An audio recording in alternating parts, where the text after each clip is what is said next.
Good evening, buonasera. I'm very pleased to present you Professor Daniela Pirani. This is alumni of our university in 10 years ago, probably. Quite. Wow. Okay. Daniela Pirani is lecturer in Marketing, University of Liverpool, Management School. They completed her PhD in Marketing at Royal Holloway University of London. And her thesis, co-supervised between marketing and sociology, this is my colleague also, investigate family representations in food advertising from the perspective of iconic brands. And she published her work in international and interdisciplinary peer-reviewed journals, such as the European Journal of Marketing and Feminist Media Studies. Thank you very much, Daniela. And then you speak about how biscuits become a commodity, Italian commodity. Very interesting thing for this conference. Have you 30-35 minutes for your conference, and after there are the possibilities for the question of students, 10-15 minutes. Thank you very much. Please, Daniela. All right. Thank you, everyone. Thank you for giving me the chance to present this work, because actually I have been working on this project for a little while now. So it's my special thing that I do here and there alongside other things. And I prepared a PowerPoint for us because I have some really nice images I want to share with you. But as you heard from Paolo Corvo, my research mostly focuses on consumption. And I'm really interested about how people consume. But I'm also looking a bit into historical marketing. And what I will be presenting today really has more business history. So for this piece of work, I almost went down a different route that is very different from the rest of my research. But I still think is fascinating. I want to share my PowerPoint with you. Let's do this. Right. Let's start from the beginning. Good. I hope you can see it, right? Perfect. Perfect. Lovely. So, well, the guiding question really is how biscuits have become an Italian commodity.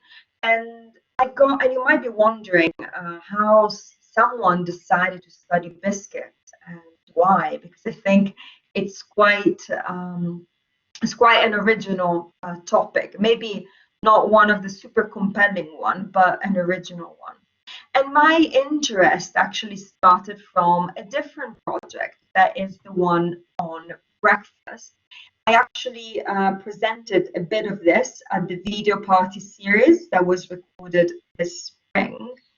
And in looking at Italian breakfast, I noticed that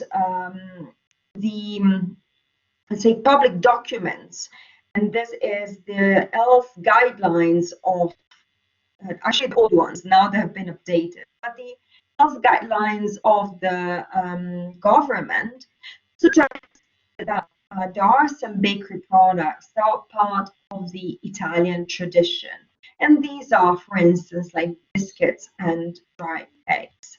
And if you are, usually Italians don't notice this as much, but if you have moved to Italy or if you spend time in Italy, you notice that Italians have breakfast daily using convenience bakery products, and that biscuits are a big part of this meal.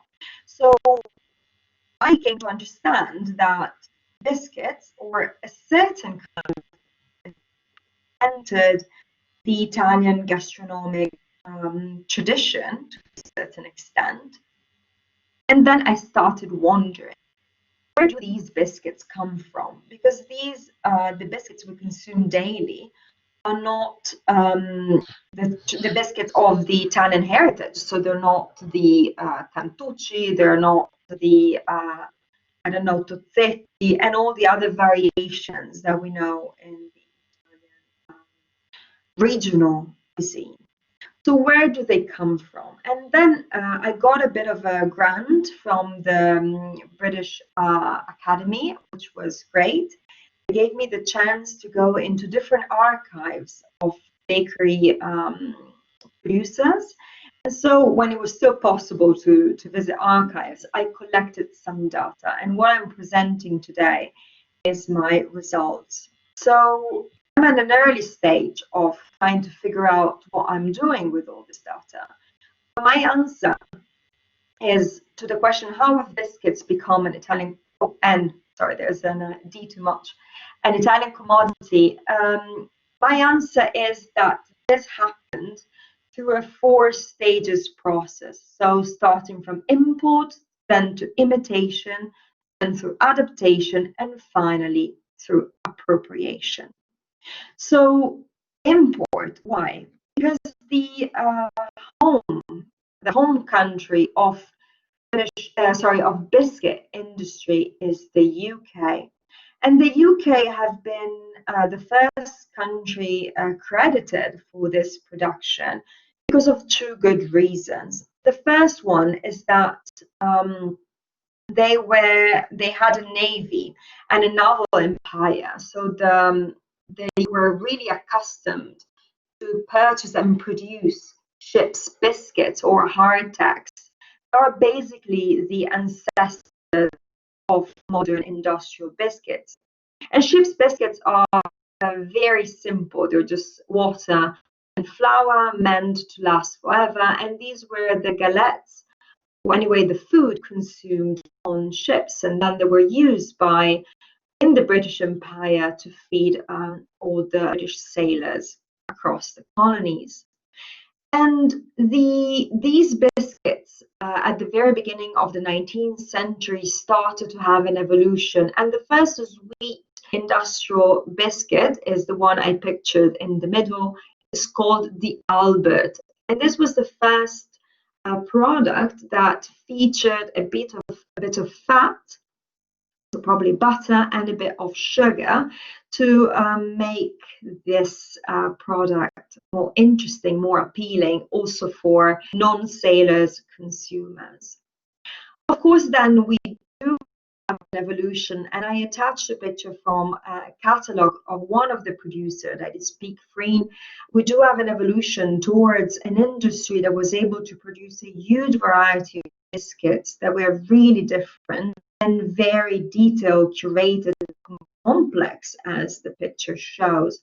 And this is the second reason why the UK could be the home of industrial biscuits, because they had the industrial know-how. They were the first country actually to be involved in the industrial revolution, and thus they had the machineries and the technology to do these kind of biscuits. And I just listed down some of the names of the first producers.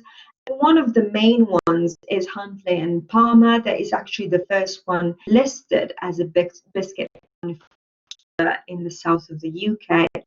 And Huntley and Palmer was the first one to actually have fire continuous oven, so an oven that could do in one go, actually not entirely one go, but they basically start from the dough and end up with the final product. So this was a highly mechanized production that the producer did not have. And the majority of these companies actually started from bakers, so artisanal bakeries, then acquired the technology and started to develop their own recipes and their own ideas. And one of the most important aspects of the biscuits that we should keep in mind is that biscuits are a very a commodity, very easy to preserve, very durable, and that can travel really well.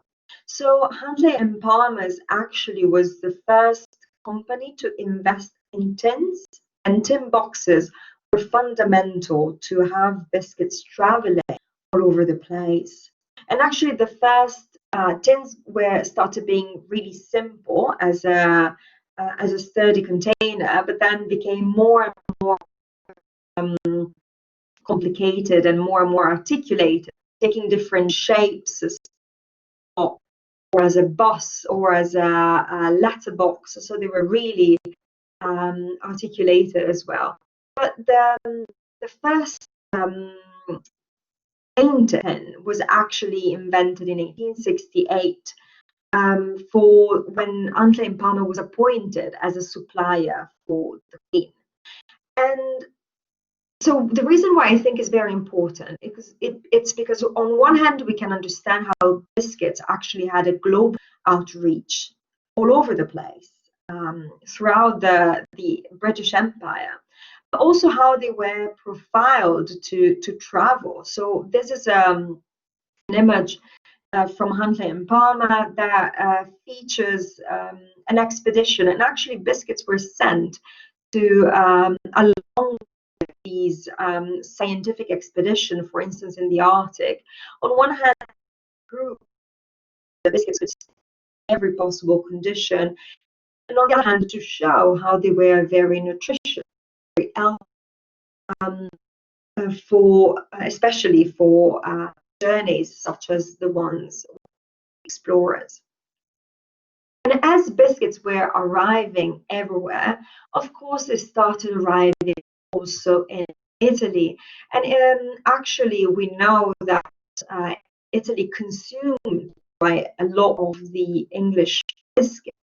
Of course, this was part of, rather than for an expedition, this was part of middle class consumption. They were considered a delicacy, something special to be served with tea, with milk, or with wine. And this is an example that you have in the slide of a catalogue from Picanfrine. It's in Italian, and it shows some of the key elements of the British biscuits. They were assorted, so they came in a variety. They came in decorated tins, and they had specific recipes. And actually inside the catalogue, these recipes that are named in English, even if the font is in Italian, are marked by the abbreviation brevettato, patented, because that meant that was exclusive of the English production. So these foreign producers, these foreign companies, had some agents based in Italy to facilitate the commercialization. And I have this data that I think is fascinating, that between 1900 and 1904, Britain exported to Italy only an average of 574 quintals. If some of you want to do conversion, you're welcome, per year, which is a huge number.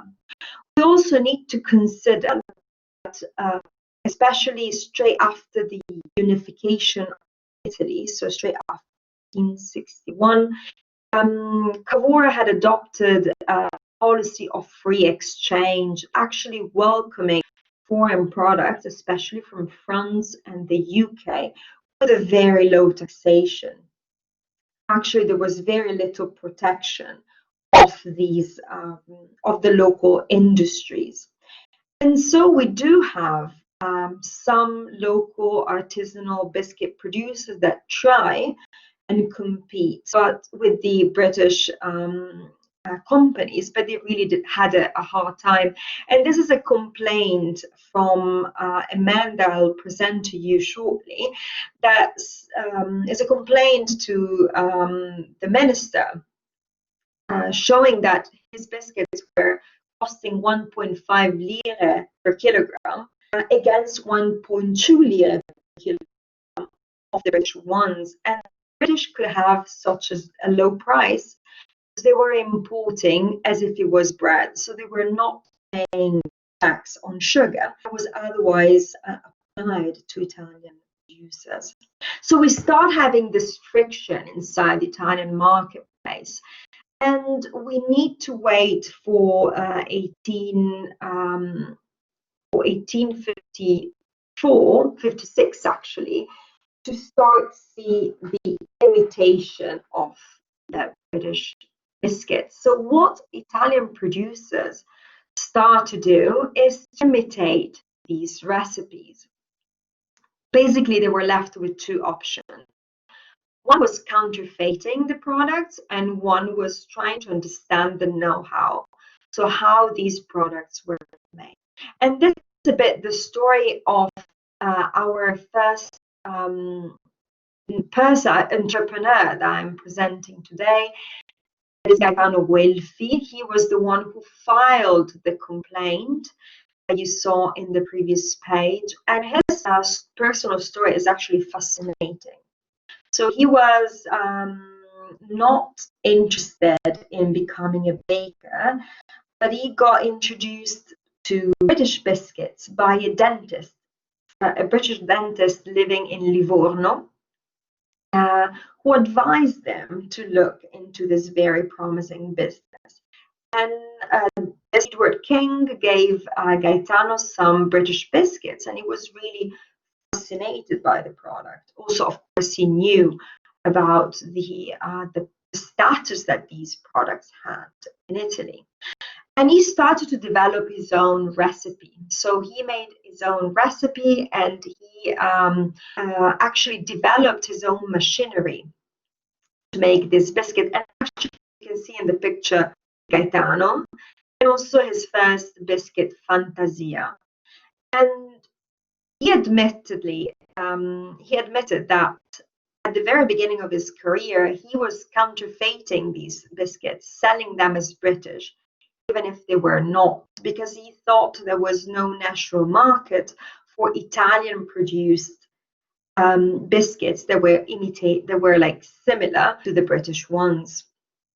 So when he gained a bit of confidence, he actually started to participate to national and international exhibitions, where he managed to actually gain a bit of a reputation.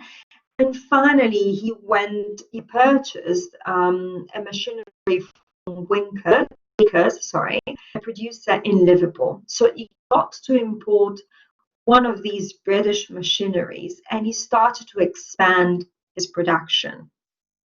So in 1864, he decides to actually travel to the UK and understand. First of all, he wanted to meet the makers, so the person that designed the machinery, and also he wanted to visit some biscuit producers. And so he did. He was taken to one of these in Glasgow, but then he decided to travel on his own, and he infiltrated two factories. One was Huntley and Palmer's, and the other one was Pickfreen. And he did so by faking to be a coal man and a foreign agent. So he did a bit of research and development in disguise in order to understand what they were doing. So we can see how the British know-how was something that Italian entrepreneurs were trying to import in Italy, to understanding how these biscuits were done. And in doing so, they were also relying on the British machineries. Others, Guelfi was not the only one who traveled to the UK in order to understand how biscuits were done. So, for instance, the founder of Saiva in 1900 went to the UK trying to understand how wafers were done. So there was all these this curiosity in order to understand and to learn what was needed in order to make biscuits the British way. Guelfi became very important in Italy.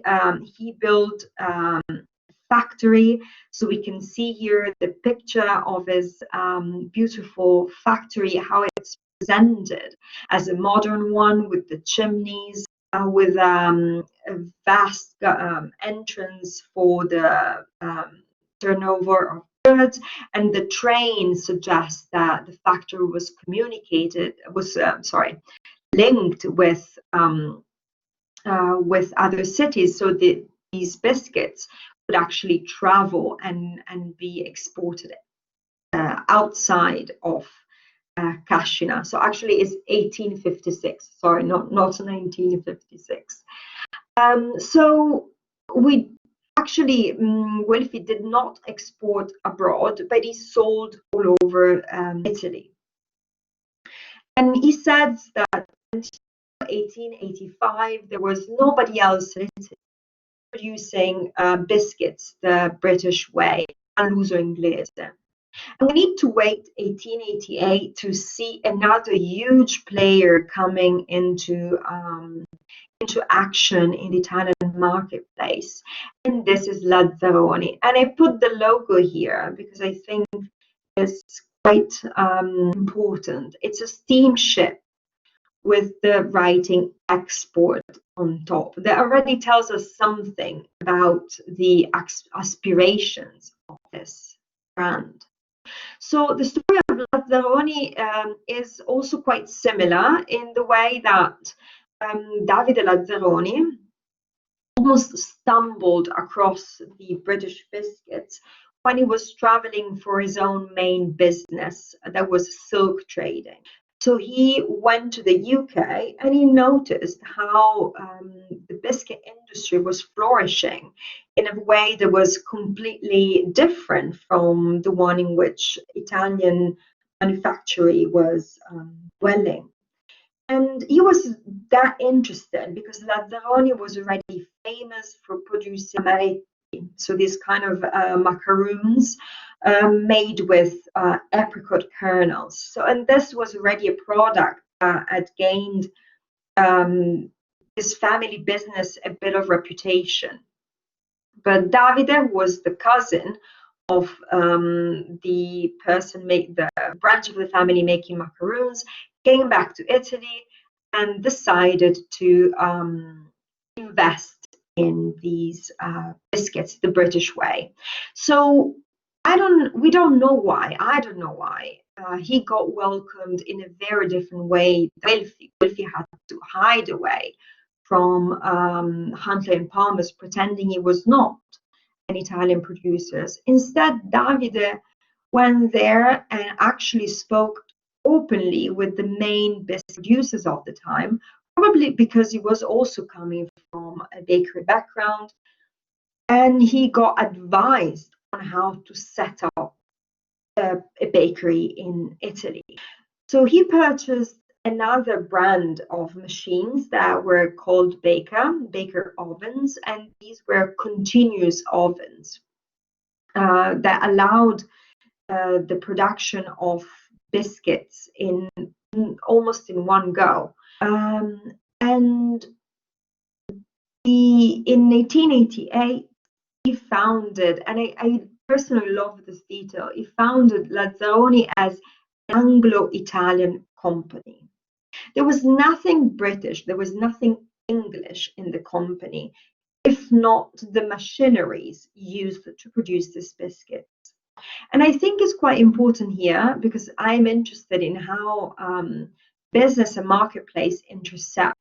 These machineries that I'm mentioning here were those allowing the production of a certain kind of product. So basically, producers could develop recipes according to the machineries available. So these ovens and these machineries were setting a golden standard to a certain extent of British biscuits that each producer could then adapt its own way. But they were very important in guiding modern production and how biscuits should be. So Lazzaroni was very important because it grew very fast and very much to the point that by the beginning of the 20th century, the company employed 250 people, and they were exporting their biscuits all over the world. Of course, Italians living abroad were very important in importing biscuits. So US, Spain, South America were very important markets. We know that Lazzaroni was exporting biscuits in Yemen, in China, in Shanghai by the turn of the 20th century, which I think it's impressive. And what is important is that Lazzaroni, on one hand, had its own line of amaretti, but on the other hand, he was exporting British biscuits, Italian-made British biscuits. And he was competing with other producers abroad, with British producers abroad, on the British biscuits. What happens in the meanwhile? So the third stage is the stage of adaptation, but we need to be aware of a bit of a change that happens at the end of the 19th century. First of all, more and more, first of all, the Italian population changes, and this is fundamental. While also Italy explores new ways of doing industry and manufacturing, people start to move towards bigger cities. And this process of urbanization actually leads to having, again, certain kinds of consumptions that were not there before. And one of these is the one of cafes, so where people used to sit down, have coffee, and of course, consume biscuits. So some of the first biscuit producers were actually attached to a cafe, and then they were also selling their biscuits at. So we do have more and more of these local productions. We do have a change in generation, and new consumers getting more acquainted with Italian brands rather than British ones. And we do have the fact that Italian producers were well aware of their own market and of their own conditions, while British ones at times had issues, for instance, with the packaging, making sure that their biscuits stayed as fresh in the hotter Italian climate. So we have a rise of producers that start producing these kind of biscuits without calling them biscuits all'uso inglese, the British way, anymore. And we see adaptation in several ways. First of all, we can see how these new biscuits are suited to Italian celebration. On the right-hand side, there is the catalogue from Dora in Turin, and you can read some of the names as Garibaldi, Cavour, and actually there were a lot of biscuits dedicated to the Savoia family. So we do have the Yolanda, the Margherita, Umberto, Vittorio. Basically, every member of the Savoia family had a dedicated biscuit among the different biscuit manufacturers in Italy. But they also fitted the Italian market. So we can see how these are boxes from Gentilini, located in Rome, a specialty of Rome, how these boxes were adapted to become a tourist gift for those who were traveling. And indeed, these manufacturers were presenting themselves as able to export abroad. So definitely Lazzaroni had already worked to establish his name in foreign markets and actually stopped using the term Anglo-Italian by 1920s. But we can also see how other producers were selling their boxes across Italy. So the process of nationalization that I call adaptation of British biscuits also involved some other aspects. First of all, the second aspect is the colonial history. And this will be a full chapter of its own. There were several biscuits that were produced in relation to the Italian colonies. And this, for instance, is a box from Saiva that is showing to what is used to be called like a ascaro, soldier from Eritrea in relation to the Italo-Abyssinian War.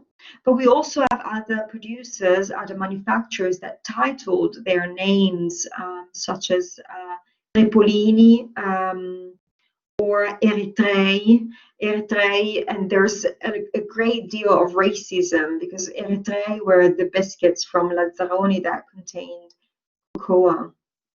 And so we do have these biscuits that are born and marketed to speak to the local national history.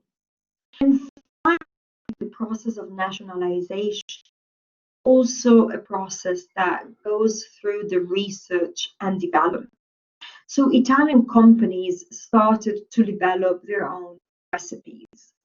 In a way, this had happened before. So for instance, the Oswego, we Italians loved Oswego, was a biscuit invented by Lazzaroni because he was importing the flour, a very special flour coming from Canada, from the county of Oswego, and he dedicated the biscuit to that county, to that area.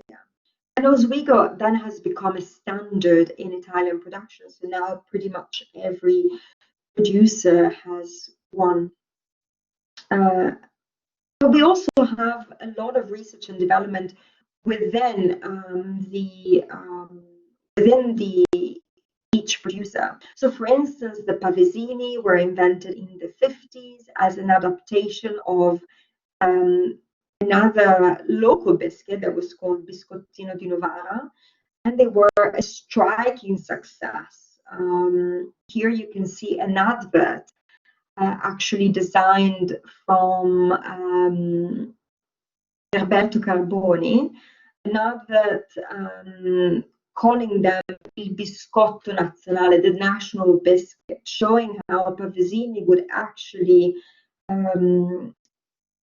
would be a product that could be consumed by everyone in Italy. And also we can see how the research and development was in relation to the technology used. And I just put a patent from Gentilini. In this case, it's for the brand itself. So there is a process of branding, but also of a particular technology that allowed twist in the dough. That is what made their margherita biscuits actually looking like daisies. We do have this process of adaptation, and in the meanwhile, we also know that the first big increase in consumption of bakery sweets was at the end of the 19th century, and then we need to wait for the 60s basically to have another peak. And this peak is actually about the mass production and mass consumption of bakery goods, among which, of course, biscuits.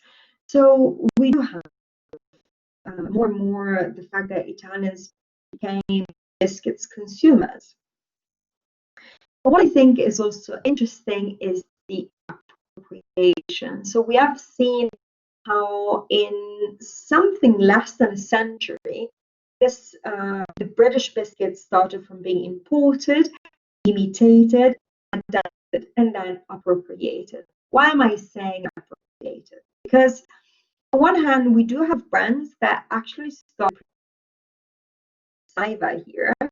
That's Scottish pastry baked for you by Saiva. They started to produce biscuits that were echoing the Scottish, let's say the British standard. Even if we already know by this point that industrial biscuits actually all come from a British heritage. Or even more than that, I think that what is fascinating is the history of Mulino Bianco. Mulino Bianco is a really incredible brand founded in 1975 by Barilla.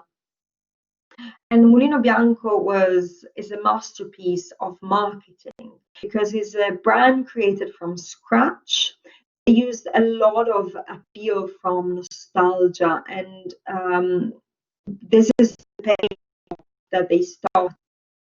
You remember those biscuits? They used to taste butter, milk, and wheat. Tomorrow morning, look for them at the white meal. So these biscuits that taste of butter, milk, and wheat actually were the British ones that were the first biscuits marketed in the Italian cities. That actually used a lot of butter, milk, and eggs, and had the technology to make these biscuits last, to have a shelf life. But Mulino Bianco definitely is not going down that, not spelling that truth, but actually is embedding the idea that the rich biscuits of the Italian past were part of the Italian tradition. And what is even more fascinating to me is that Mulino Bianco employed a British baker, George Maxwell, to develop the recipes of its own biscuits. Of course, George Maxwell didn't just pick British recipes and imported them in the Italian market, but definitely had he was picked and he brought the know-how of British industrial bakery when developing these recipes for the Italian market. Mulino Bianco had a little in testing the brand. They also thought about heritage farm, so spelling out this British heritage. Then it was shown by market research at the time this was not a very well perceived by Italian consumers. So we can see how the consumer culture has changed. And thus Mulino Bianco started to market these biscuits to at this point, really to the national market, as examples of a restored Italian tradition. And by this point, we understand this was not an Italian tradition, but rather a British one that has been slowly embedded into the Italian gastronomic culture. So yes, I have completed my presentation. If you do have questions for me, I am more than welcome to take some. As I mentioned, this is a lot of data that I've thrown at you. Please let me know if there's anything you think it's relevant or you would like for me to unpack. If I think that there is a national biscuit in Italy, this is a good question. So there have been some, well, nowadays I really don't know, meaning that it would be interesting to have some of the data from companies that operate in the business. I can tell you that there are some standards that are still the point of reference, and these usually are divided by categories. And for instance, in the egg-based biscuits, Pavesini is still unbeatable. Among the dry biscuits, Orosaiva, I think, is an Italian classic. Orosaiva was invented in 1956, so quite late, but clearly there were already what they were called breakfast biscuits beforehand, and Orosaiva is somehow an adaptation of these dry biscuits. What Mulino Bianco did, though, was to nationalize the consumption of Follini. They were like a richer kind of biscuit. They were almost, let's say, they were mostly consumed as snacks or as a gift for guests until the 60s, and Mulino Bianco managed to position them as a breakfast biscuit. So now when we think about in Italy, when we think about a biscuit for breakfast, we tend to think about richer biscuits, right? Like Lucci, Macine, these are some of the national biscuits we know.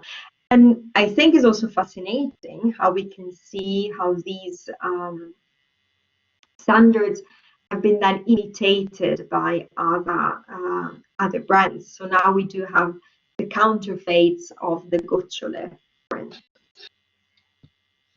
Yeah. Any other question?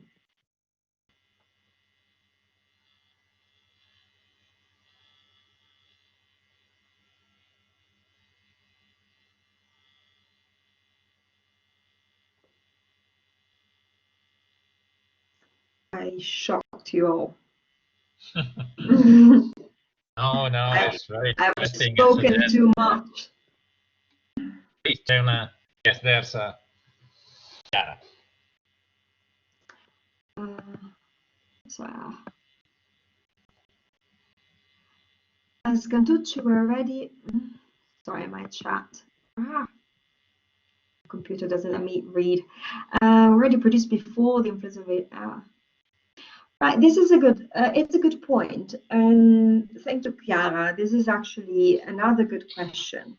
So there is a study that says that the production of the consumption of biscuits and the production of biscuits flourished almost in spite of national products rather than because of national products. And the point is that these recipes, such as cantucci, there is a book available at the library in Colenso that lists 800 national biscuits in Italy. So there is a lot of regional variation. But these biscuits were already existing and were already produced. But they were produced at a very small scale, so in an artisanal way. What happened is that the imported biscuits first established a way of consuming them as a specialty, as a treat for guests, as a middle class form of entertainment. And then they provided, while of course Italian producers were importing these machineries, they were providing the know-how to then create national productions of local recipes. So the idea is that they flourish later on, also because the marketplace at that point has changed. So Italians were consuming much more biscuits. They got acquainted with the idea of consuming sweets on a daily basis, or not on a daily basis. That was only in the 60s. But actually, I'd say that the English biscuits created an industrial standard, but then could have been was applied also to the production of local recipes such as cantucci. For instance, there is the Comere in Monferrato. There was another of these production that was set again in the mid 1886, I think, was somewhere there. And that was also like a recipe developed at that point using some local recipes, and that stayed as an like small artisanal product that was inspired by local know-how. I hope I answered.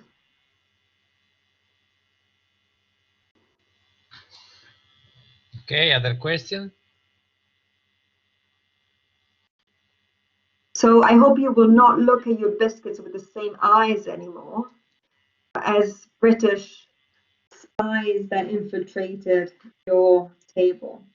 But I kind of the point behind this work, which I think is what is relevant to me, is the understanding that what we consider traditional and as part of our, let's say, culinary landscape, everyday, daily consumption, actually might have a very different trajectory. So what I wanted to show you is how basically in 100 years, the British origin of this kind of biscuits was completely forgotten, and what was left was the recipes and the know-how that was used to develop a more national market. So indeed, we do have a British heritage. Oh, you want a question? I have friends and almost a breakfast biscuit try to break up to other times of the day. Mm-hmm. So this is I have the more the more recent data that I do have is from Mulino Bianco, and I can tell you that usually biscuits are segmented according to the moments of consumption. So I'm speaking from the 50s onwards. Okay, so other consumption opportunities, for instance, are those in the evening. I was quite shocked to hear that 1/3 of biscuits is consumed as an after-dinner treat. So this is almost like something that wasn't really wanted or planned, but that companies have used as an opportunity. So right now, I think that biscuits have very much changed. And if you think about what Nutella biscuits did to the market when they launched, right, they created a full different category of its own. So they have, I would say that breakfast biscuits is the major change in the Italian, in the national diet. But definitely, we can see how biscuits are now consumed a lot as afternoon snack, and as I mentioned, also as an after dinner opportunity.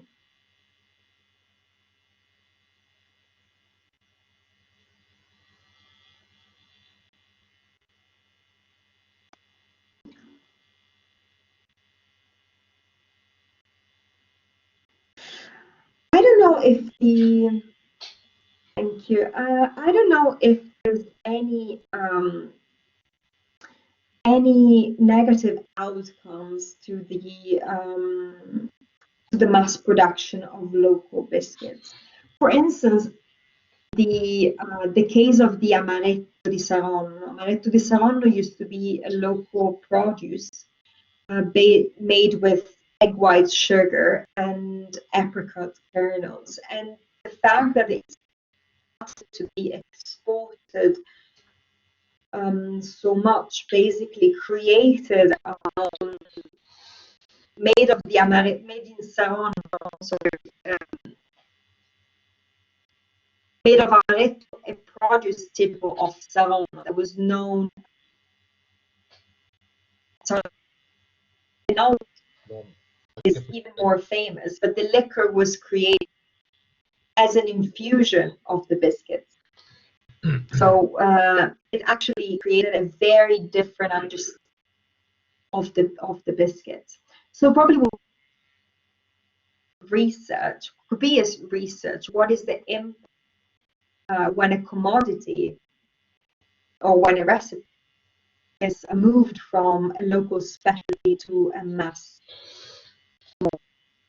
Definitely, what I can tell you is that Italians started to consume more and more sugar, and that actually companies are always also been involved in promoting. Oh, Daniela. Oh, last moment, please. This I ought to. It's possible to reconnect. Okay, reconnection. Good.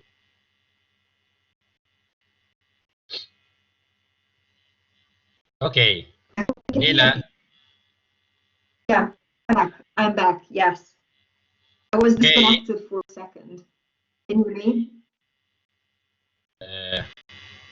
Now is, but yes, I lost your revision and listening. Okay. Yeah. Please. Okay. Now it's good. So,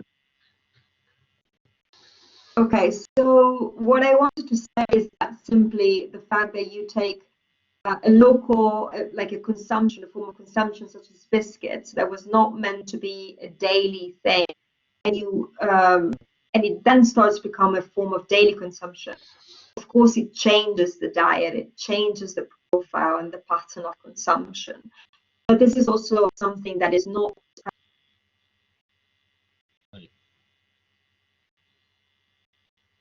There are some technical problems, so sorry.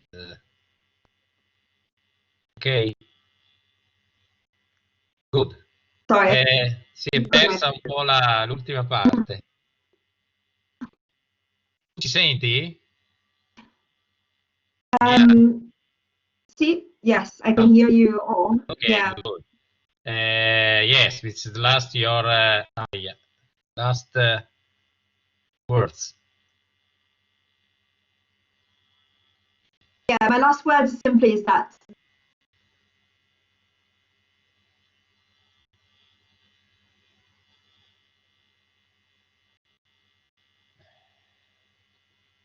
Oh, that's problem for direct.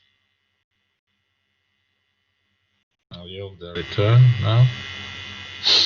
Daniela? Ay, ay, ay.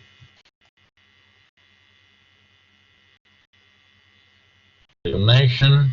Good. Yeah, I think I'm gonna turn off the video because probably. Okay, no problem, no problem. I'm listening now. Good. Please. Yes.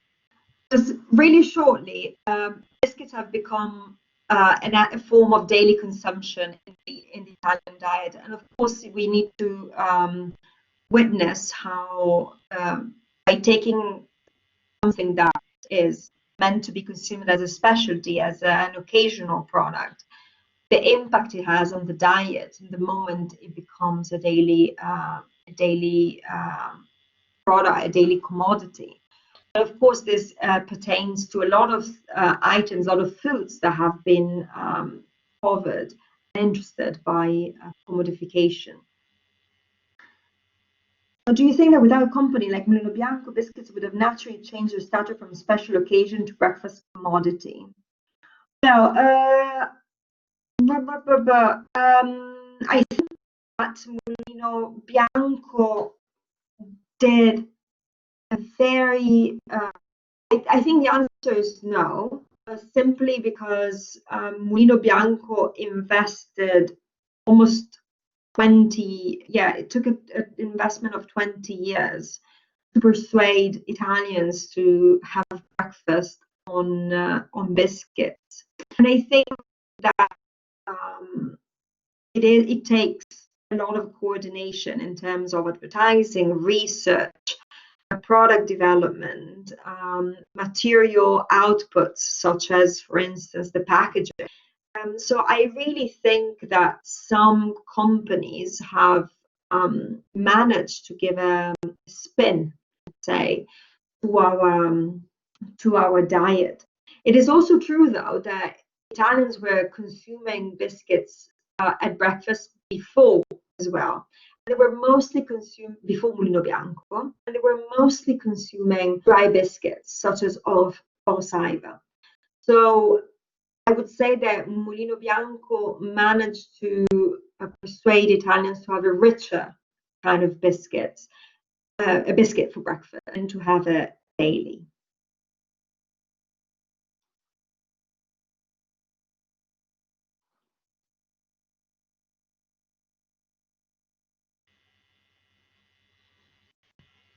All the questions. All the biscuit questions. Oh, eccolo. Dai, Lorenzo Barsotti. Yeah, Lorenzo Barsotti kindly joined us. He is the person that collected all the work and actually most of the documents on Gaetano Guelfi. So he was the person that made it possible for me to retrace this first step of the Italian industry. So I think it's as marvelous that we do have still a lot of interest for historical research. It can tell us a lot about our nowadays everyday experience as well. So I quite like the Indiana Jones feeling of historical research, of finding lost things and taking them to the present. Thank you, Lorenzo.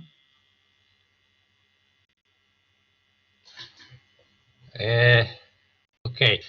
Question for you, Daniela. About do you think about the new trend for biscuits without sugar, without palm oil, without oil? It's a new trend, no? Yeah, I think that it's quite interesting. Of course, looking from a consumer culture perspective, it's fascinating how the palm oil, for instance, generated like a very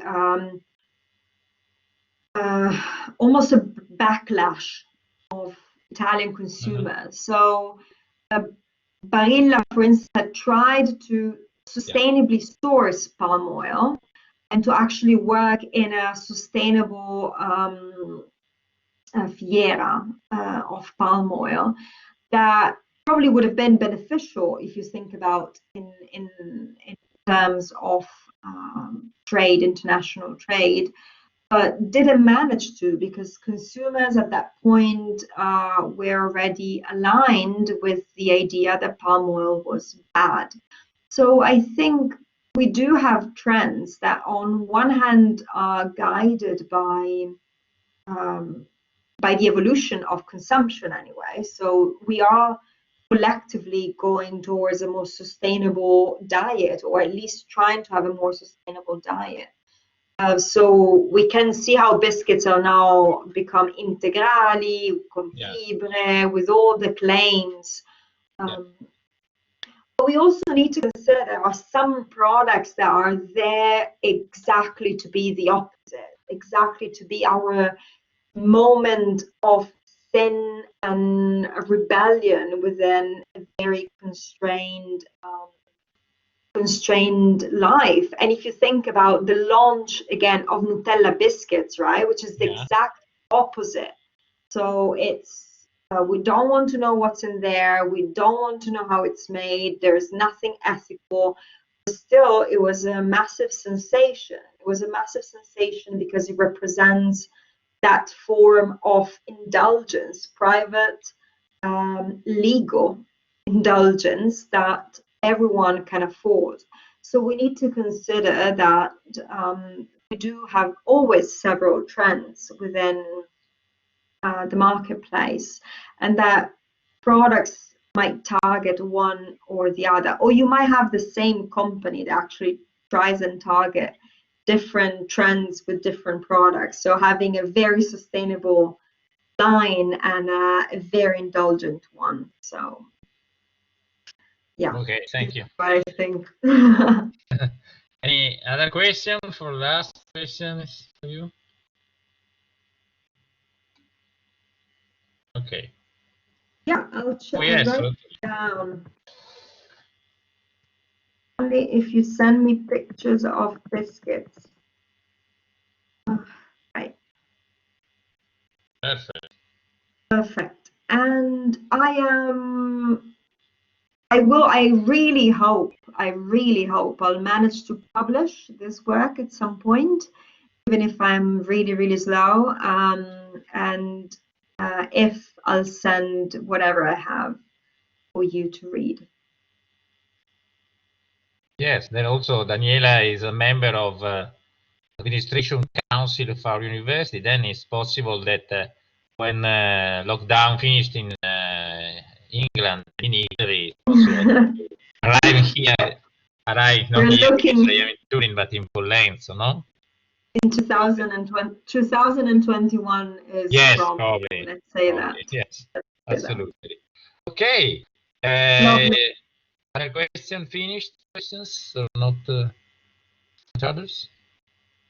Thank you, everyone, for your time and your attention. And I really, really hope that you'll get, now the next time you'll be in the supermarket looking at biscuits, you will have a very different gaze, a very different look towards them. Thank you very much, Daniela, for your suggestive conference about biscuits. It's very history of gastronomic, history of Italy in particular, very important. It's a history of social changing this land. Very, very interesting. Yeah, Thank and you, if you, and no worries, and I just have a wanted good to, for all.